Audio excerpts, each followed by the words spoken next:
शुरुआत 1993 में एक हॉस्पिटल को दिखाने से होती है, जहाँ पर एक लेडी डॉक्टर अपने एक मरीज जिसका नाम गैब्रियल था उसके बारे में बताते हुए रिकॉर्डिंग कर रही थी। वो बताती है कि मेरा वो मरीज बहुत अजीब है, बहुत तेजी से वो बढ़ रहा है, साथ ही उसके अंदर बहुत सारी ताकतें भी है। रिकॉर्डिंग अभी चल ही रही थी कि तभी डॉक्टर का साथी घबराया हुआ आया। बताता है कि गैब्रियल फिर से भागने की कोशिश कर रहा है, वो दरवाजे को जोर जोर से पीट रहा है। ये सुनकर डॉक्टर जल्दी से उसके साथ कमरे की तरफ भागती है, जहाँ हॉस्पिटल का अजीब नजारा देखते हैं। हर तरफ अफरा तफरी मची हुई थी, जैसे लोग किसी चीज से डरकर भाग रहे हों। अब एक गार्ड के साथ कुछ डॉक्टर्स गैब्रियल के कमरे में थे। गार्ड के पास बेहोश करने वाली गेंद थी, जिससे वो गैब्रियल को बेहोश करना चाहती थी, पर गैब्रियल उसके साथ साथ आकर डॉक्टर्स पर भी हमला कर देता है। वो गार्ड के बाजू को पकड़ के बुरी तरह तोड़ देता है, जिससे उसकी हड्डी बाहर आ जाती है। फिर वो अपनी खतरनाक ताकतों से हॉस्पिटल की सारी लाइट्स को फोड़ देता है। इस बीच मौका पाकर डॉक्टर वो गन उठाती है और गैब्रियल को शूट कर देती है, जिससे वो बेहोश हो गया और ये लोग जल्दी से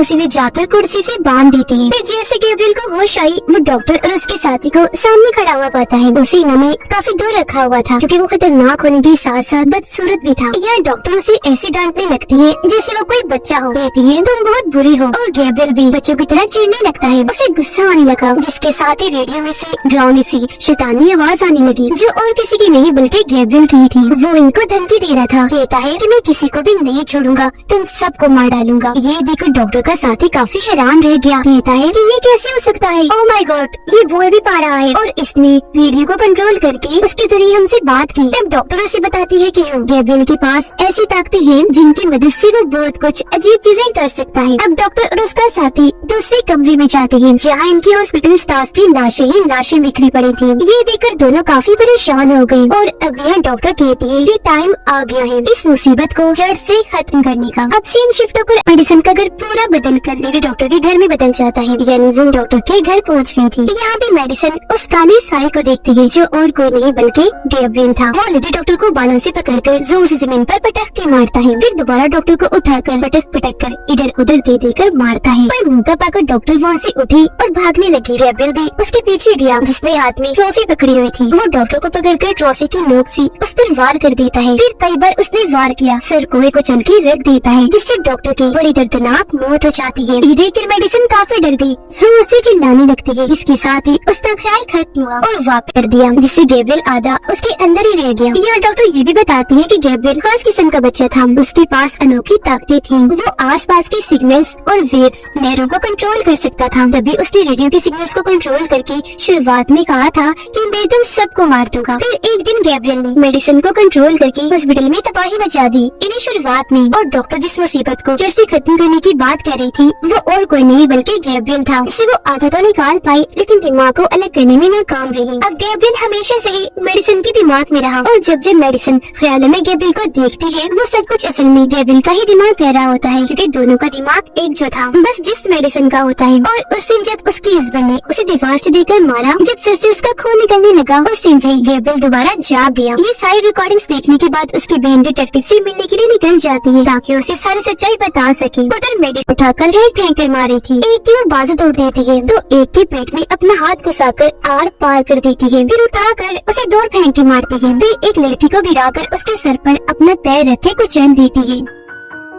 घूमकर एक के पास आई और उसे नीचे गिराकर उसकी गर्दन मरोड़कर मार देती है। और ऐसे उसने सबको एक एक करके बुरी तरह मौत के घाट उतार दिया। जिसके बाद मेडिसिन यानी गैब्रियल वहाँ से बाहर निकलकर यानी खुद को आजाद करके अपने कपड़े फेंक के मारता है, जो सीधा डिटेक्टिव के सीने में लगा और उसकी वही मौत हो गई। अब ये सब कुछ मेडिसिन दूसरी साइड से देख तो पा रही थी, पर उसे बचाने के लिए कुछ कर नहीं सकती थी, क्योंकि उसे तो गैब्रियल ने कंट्रोल किया हुआ था। जिसके बाद मेडिसिन की बहन गन उठाकर उसे गैब्रियल की तरफ कर देती है और कहने लगी कि निकलो के अंदर से, ये मेरी बहन है। सुनकर गैब्रियल को गुस्सा आ गया, कहता है कि नहीं, ये तुम्हारी बहन नहीं है, जो कहकर वो बेड को उठाकर उसकी तरफ फेंकता है और यहाँ मेडिसिन की बहन उस बेड के नीचे दब जाती है। फिर वो उसके पास आकर कहने लगा कि मैं बचपन से ही तुम्हें मारना चाहता था, पर हर बार तुम बचती रही। या उसकी बहन मेडिसिन को आवाज लगाकर उसे मदद मांगती है और मेडिसिन को गैब्रियल के खिलाफ भड़काने लगी, ताकि वो गैब्रियल पर काबू पा सके। कहती है कि गैब्रियल ही वो है जिसकी वजह से तुम माँ नहीं बन पा रही। जब भी तुम माँ बनने वाली होती हो, ये तुम्हारे बच्चे को पेट में ही मार देता है। ये सुनकर मेडिसिन को काफी गुस्सा आने लगा और अब वो गैब्रियल पर काबू पाने की कोशिश करने लगती है। इसके बाद हम देखते हैं कि गैब्रियल ने मेडिसिन की बहन को